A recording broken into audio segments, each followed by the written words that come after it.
दोस्तों, आज बात करेंगे कानून व्यवस्था की, लाचार सिस्टम की। जो दावे किए जाते हैं,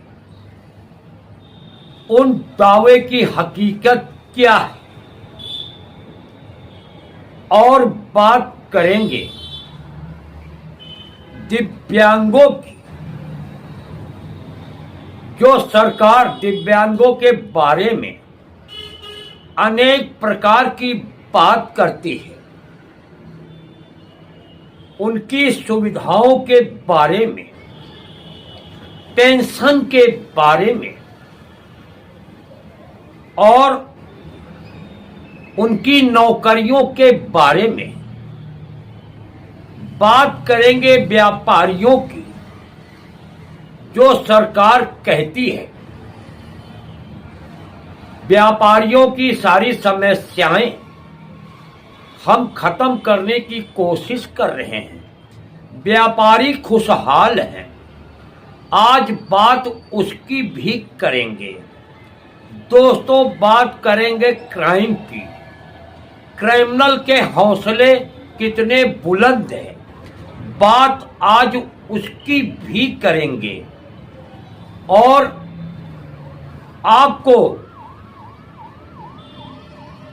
खबरों की हकीकत तक ले जाएंगे।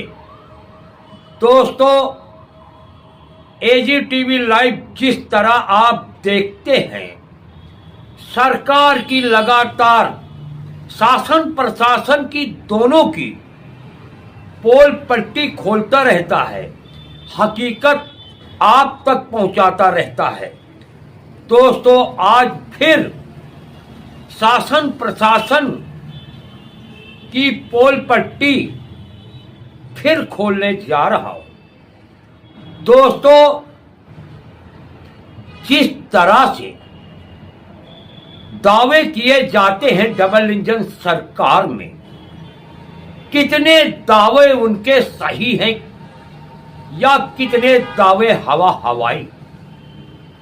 रोजाना गोदी मीडिया पर सरकार दावा करती हुई नजर आती है, क्योंकि अपनी पीठ खुद ही थपथपाती नजर आती है।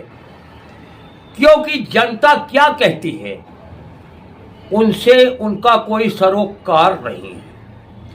क्राइम किस तरह बढ़ रहा है, पुलिस प्रशासन किस तरह फेल हो रहा है, उससे सरकार बचती हुई नजर आती है।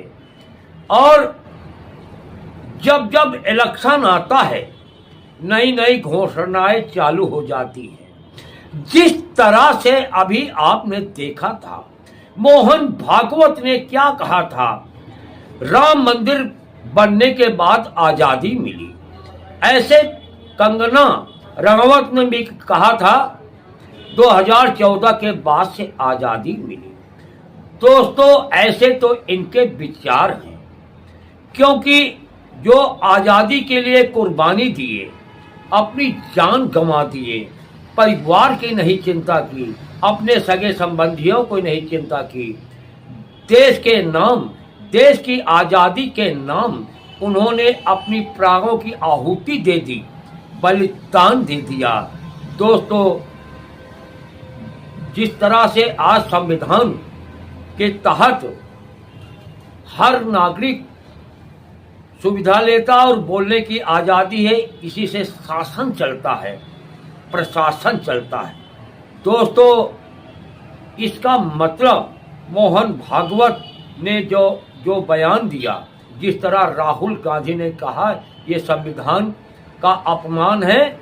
और जो आजादी के लिए अपना बलिदान त्याग दिया, अपना जीवन त्याग दिया, उनके लिए भी एक,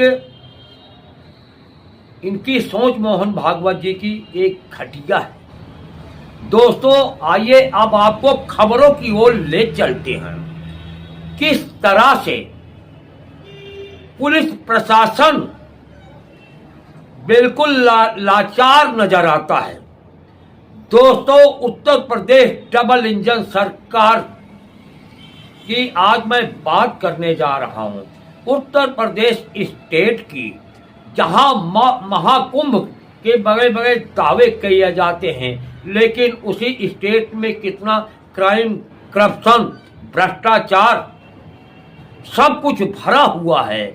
दोस्तों आज मैं उसी स्टेट की बात करने जा रहा हूं। आइए आपको पहली खबर की ओर ले चलते हैं। दोस्तों कानपुर उत्तर प्रदेश से ही निकल के आ रही है।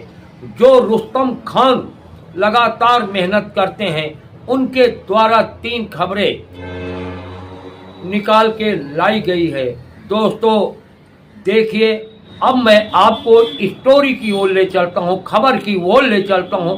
पहली खबर की ओर ले चलता हूं। खबरें 3 हैं, एक साथ दिखाएंगे आपको इसी खबर में। दोस्तों कानपुर पतारा घाटमपुर में पड़ता है। दोस्तों ये SBI bank, state bank of India, SBI को लूटने के लिए या लूट के इरादे से जिस तरह खबरें निकल के आ रही हैं, मैं उसके अनुसार बता रहा हूं। एक व्यक्ति, और जिस तरह पुलिस बता रही है साइकिल से, आप सोच सकते हो कि कोई लूटने जाएगा तो साइकिल से जाएगा। कितना झोल नजर आता पुलिस के बयान में। दोस्तों जो डीसीपी साहब मीडिया को बता रहे हैं, उनके अनुसार तो कह रहे साइकिल से बैंक लूटने आया था। दोस्तों अभी मैं इसकी पुष्टि नहीं कर रहा हूं कैसे आया था, किस तरह से, क्या उसके इरादे थे, वो तो आप खबर में देखेंगी। डीसीपी साहब का, आप जो मीडिया से बात कर रहे हैं उसको भी आप देखेंगे। क्रिमिनलों के हौसले कितने बुलंद हैं, मैं बात उसकी कर रहा हूं। बैंक लूटने के इरादे से, जैसे पुलिस बता रही है, एक व्यक्ति साइकिल द्वारा आया, बैंक में घुसने की कोशिश किया, तो गार्ड से उसकी कहासुनी हुई, हाथापाई हुई, मारपीट हुई, और वो नुकीले हथियार से उस पर वार किया। गार्ड घायल भी हो गया। इसको देखते हुए मैनेजर और कैशियर, बैंक का अन्य स्टाफ भी आ गया। उनके साथ नोक झोंक, मारपीट हुई, और वो जो है कैशियर को और मैनेजर को, जैसे बताया जा रहा, बंधक बना दिया। एक व्यक्ति इतना काम कर रहा है, अब इतने व्यक्ति होते हुए एक व्यक्ति इन पे भारी पड़ता जा रहा है। दोस्तों जैसे बताया जा रहा है, तमंचा भी बरामद हुआ है और कुछ अन्य सामान भी बरामद हुआ है, लेकिन वो अकेला आया और कोई पकड़ नहीं पाया और फरार भी हो गया।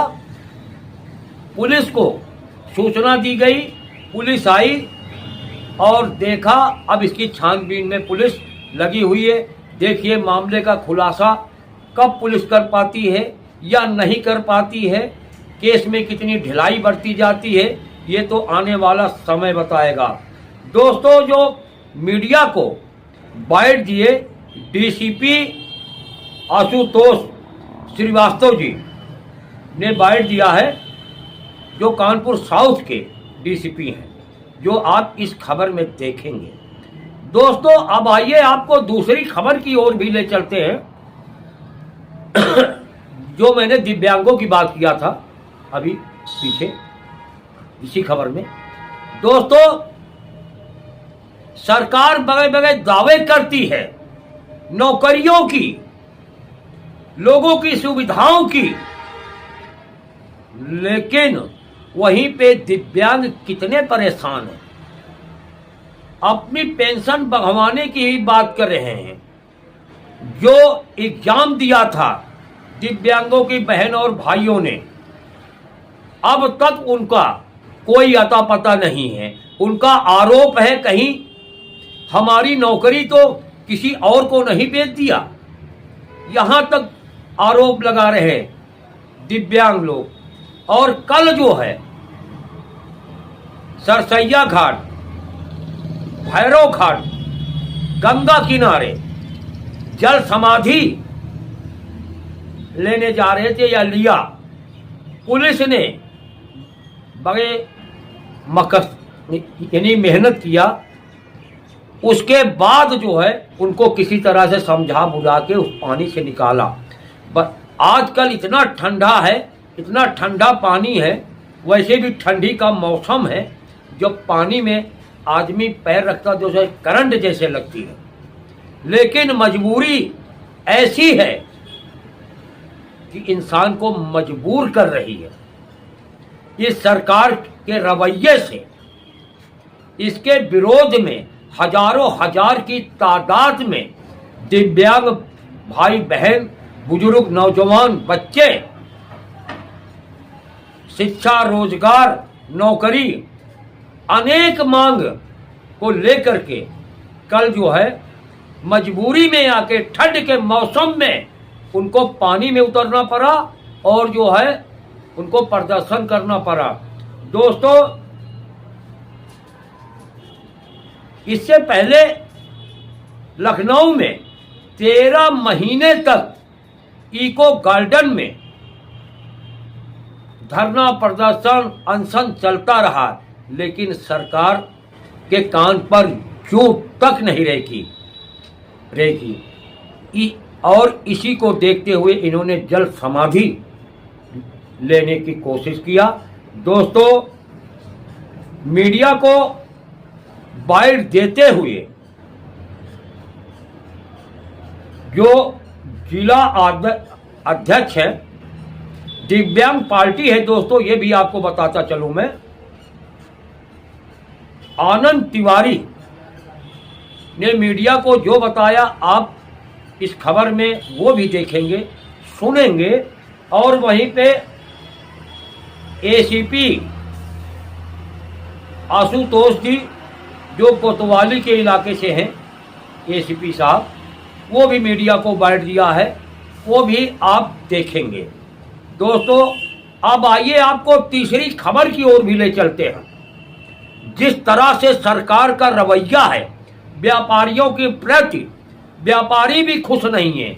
कहीं जीएसटी की मार, कहीं इनकम टैक्स, कहीं सेल टैक्स, अनेक प्रकार के टैक्स तो वैसे भी व्यापारी देते हैं।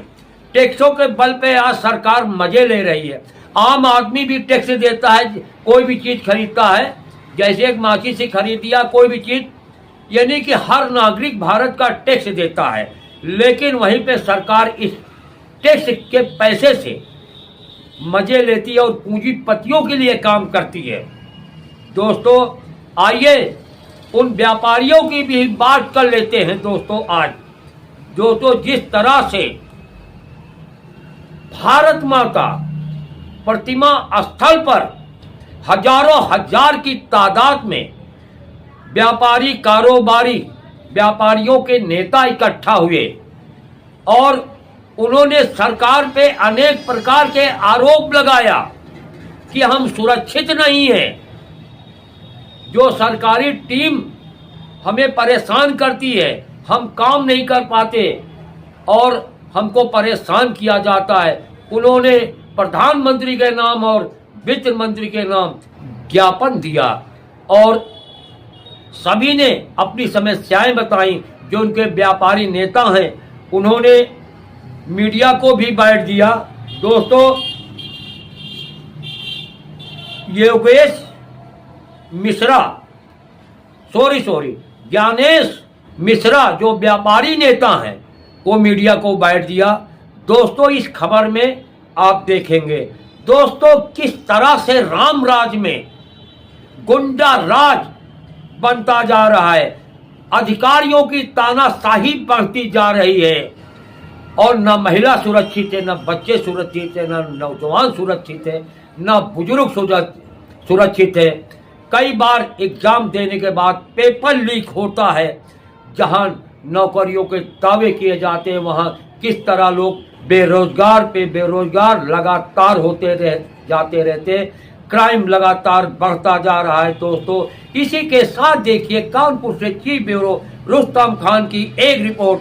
आर के अजय को दीजिए इजाजत, फिर मिलेंगे किसी और खबरों के साथ। तब तक आप बने रहे एजीटीवी लाइव के साथ। एजीटीवी लाइव पे कभी खबरों का सिलसिला कम नहीं होता। देखिए कानपुर से चीफ ब्यूरो रुस्तम खान की एक रिपोर्ट। दोस्तों चैनल को लाइक करें, शेयर करें, सब्सक्राइब जरूर करें। खबर अच्छी लगी तो कमेंट जरूर करें। देखिए आगे। देखिए कैसे अपराधी थर थर कांपते हुए, जैसे योगी जी दावा करते हैं अपराधी थर थर कांपते हैं, लेकिन देखिए क्रिमिनल किस तरह से हौसले बुलंद है।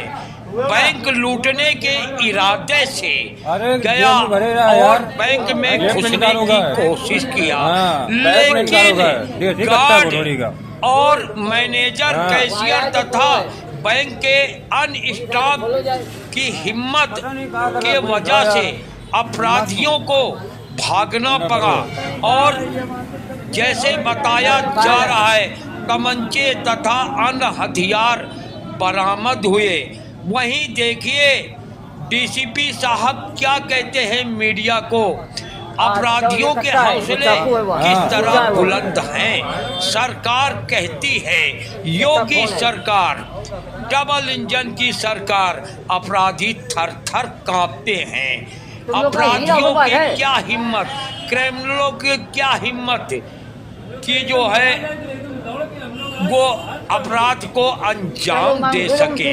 लेकिन दोस्तों देखिए किस तरह से बैंक लूटने की भरपूर कोशिश किया और मैनेजर तथा बैंक के अन्य स्टाफ की वजह से अपराधी के मासूमों पर पानी फिर गया और वो भाग खड़ा हुआ। पुलिस दावा कर रही है अपराधियों को जल्द से जल्द खोज निकालेंगे, लेकिन कब तक खोज निकालेंगे ये आने वाला समय बताएगा। दोस्तों देखिए आगे। अबे भैया बात कर रहे हैं।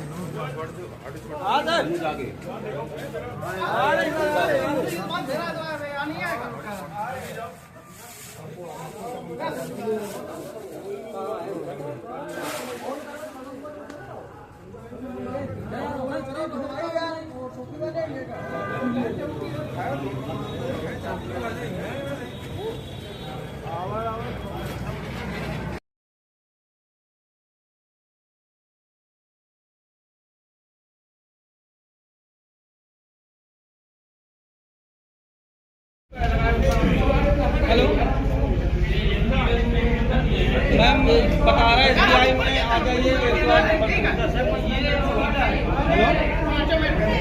आज दिनांक 18 जनवरी की प्रातः 10:45 पर थाना घाटमपुर पर यह सूचना प्राप्त हुई कि थाना घाटमपुर क्षेत्र में पड़ने वाले पतारा में SBI बैंक में एक अज्ञात हमलावर जो एक साइकिल से आया था, उसके द्वारा बैंक के गार्ड पर हमला कर दिया गया।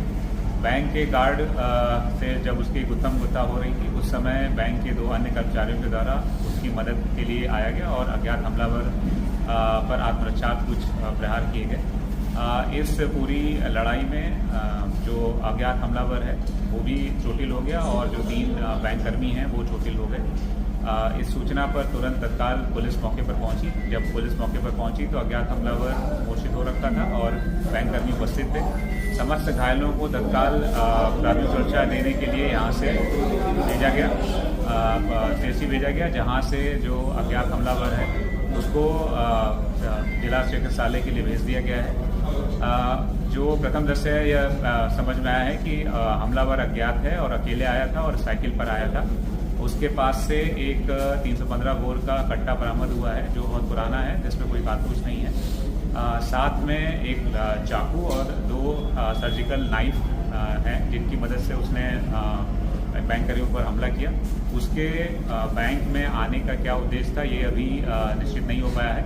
बैंक में किसी प्रकार की लूट नहीं हो पाई है। बैंक कर्मियों ने साहस दिखा करके जो भी घटनाक्रम था उसको रोक लिया अभी, लेकिन उसके बैंक में आने का उद्देश्य क्या था इसके बारे में हम जानकारी कर रहे हैं और अज्ञात हमलावर की पहचान करने की प्रयास कर रहे हैं। डबल इंजन की सरकार में देखिए दिव्यांग किस तरह से अपनी अनेक मांगों को लेकर प्रदर्शन कर रहे हैं। दोस्तों बताता चलो, 13 महीने तक इको गार्डन लखनऊ में भी इन लोगों ने प्रदर्शन किया और धरने दिए, लेकिन सरकार के कान पर जूं तक नहीं रेंगी और इनकी आवाज़ वहां तक नहीं गई और गूंगे बहरे बने रहे, क्योंकि दिव्यांगों के बारे में सरकार योगी जी, मोदी जी, उनके अन्य मंत्री सहयोगी जो सरकार में इंडिया गठबंधन में हैं, बड़ी लंबी लंबी बातें करते हैं। दोस्तों कितना हकीकत है या दिव्यांगों के आप प्रदर्शन से अंदाजा लगा सकते हैं। जिस तरह दिव्यांग अपनी नौकरियों तथा पेंशन तथा सुरक्षा अनेक मामलों में मांग कर रहे हैं। दिव्यांग पार्टी के जिला अध्यक्ष ने मीडिया को जो बताया वो आप देखेंगे। स्थिति यहाँ तक आ गई कि जल समाधि लिया और लेने जा रहे थे। पुलिस ने बड़ी मेहनत और रिक्वेस्ट के बाद उनको मनाया और उस गंगा किनारे गंगा से निकाला और उनकी बात कितनी सुनी गई कितनी नहीं। एसीपी साहब भी बाइट दे रहे हैं। देखो एसीपी साहब क्या कह रहे हैं, जो आप इस खबर में सुनेंगे और देखेंगे। ये डबल इंजन की सरकार है जहां लंबे लंबे दावे किए जाते हैं। देखिए आगे। इस सरकार में दिव्यांगों के साथ हो रहे शोषण को लेकर आज हम लोगों ने सरसैया घाट में जल समाधि का कार्यक्रम रखा था, जिसमें प्रशासन ने हम लोगों को रोकने की कोशिश करी, पर हमारे कुछ लोग गंगा जी में उतर गए थे। हमारे अध्यक्ष वीरेंद्र कुमार जी भैरव घाट में गंगा जी में उतरे और मैं सरसैया घाट में गंगा जी में उतरा। मुख्य समस्याएं ये हैं कि दिव्यांगों की कानपुर नगर के थानों में FIR नहीं लिखी जा रही है। दिव्यांग अभ्यर्थी जो 13 महीने से इको गार्डन में धरना दे रहे हैं उनको नौकरी नहीं दी जा रही है। मुख्य सेविका की हमारी बहनें हैं, उनको नौकरी नहीं दी जा रही है। दिव्यांग अधिनियम 2016 पूरे प्रदेश में नहीं लागू किया जा रहा है। दिव्यांगों की पेंशन नहीं बढ़ाई जा रही है। इन्हीं सभी समस्याओं को लेकर आज हम लोगों का यहाँ पे सरसैया घाट में प्रदर्शन था। उस पे यही कहेंगे, परीक्षा हो गई, सरकार ने परीक्षा ले ली, दिव्यांग छात्र पास हो गए, उनके कागजों का वेरिफिकेशन हो गया, तब भी ये गूंगी बहरी सरकार उन छात्रों को नौकरी नहीं दे रही है। अगर नौकरी बेच दी है तो वो बता दे कि उनका कोटा हमने बेच दिया है। इस सरकार ने, उनके पास पैसे की इतनी कमी हो गई कि वो नौकरी बेचने लगी है। साफ साफ वो हम लोगों को बता दे। तो एक लड़के ने तो आत्महत्या कर ही ली है। फालतू में ये लोग पढ़ाई लिखाई करके परीक्षा पास करते हैं, ये लोग भी अपनी आत्महत्या कर लेंगे और क्या बताया जाए। आगे की रणनीति ये है कि हम लोगों की प्रशासन से बात हो रही है। प्रशासन हम लोगों को कह रहा है कि हम लोगों की सुनवाई होगी ऊपर तक। अगर नहीं होती है सुनवाई तो हम लोगों का संघर्ष इसी तरह जारी रहेगा। नहीं, जल समाधि कोई बात नहीं है। दिव्यांग साथी करते हुए हैं, उनकी कुछ मांगे हैं, मांगों को लेकर के अपना ज्ञापन देंगे ये लोग। बाकी इनके नेताजी आ रहे हैं, जब नेताजी आ जाएंगे ज्ञापन देंगे। ज्ञापन दे करके जो लोकल स्तर को भी उसका समाधान किया जाएगा, जो ऊपर स्तर को भी उसको संबंधित माध्यम से उचित प्लेटफॉर्म पहुंचाया जाएगा। बाकी बातचीत करें, ऐसी कोई बात नहीं।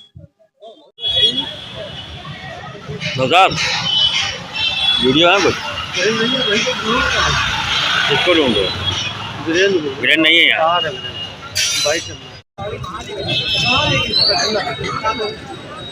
सबसे बड़े गुंडा, सबसे बड़े बदमाश है। ये प्रशासन गलती है, योगी भी करता है, लेकिन ये पुलिस को आगे करता है।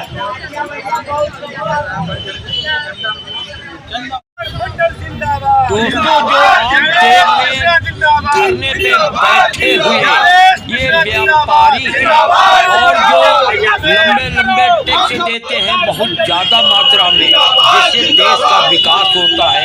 अनेक प्रकार की योजनाएं लाई जाती हैं टैक्स के ही पैसे से, और वो व्यापारी किस तरह से सरकार से नाराज है, योगी सरकार से नाराज है, मोदी जी से नाराज है। देखिए वो अपनी अनेक मांगों को लेकर धरने पे बैठे हैं। दोस्तों, ये धरना कानपुर घंटाघर भारत माता प्रतिमा स्थल पर बैठे हुए हैं। और देखिए आगे।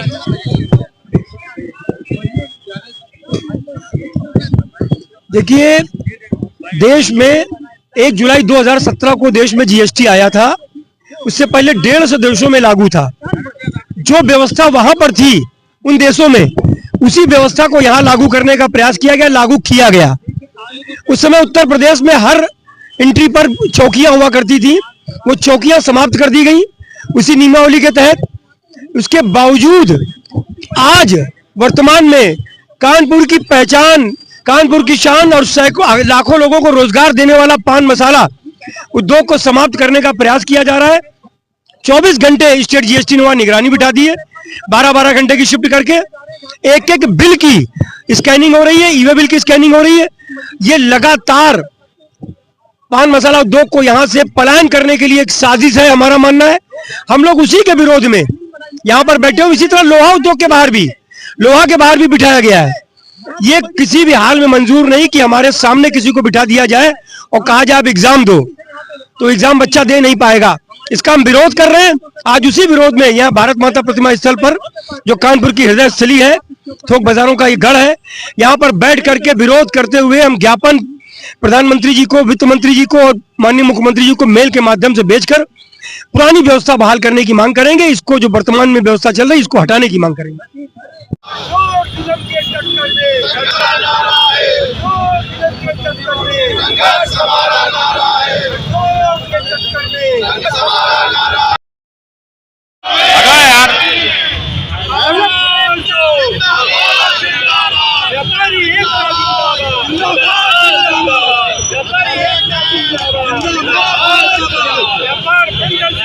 व्यापार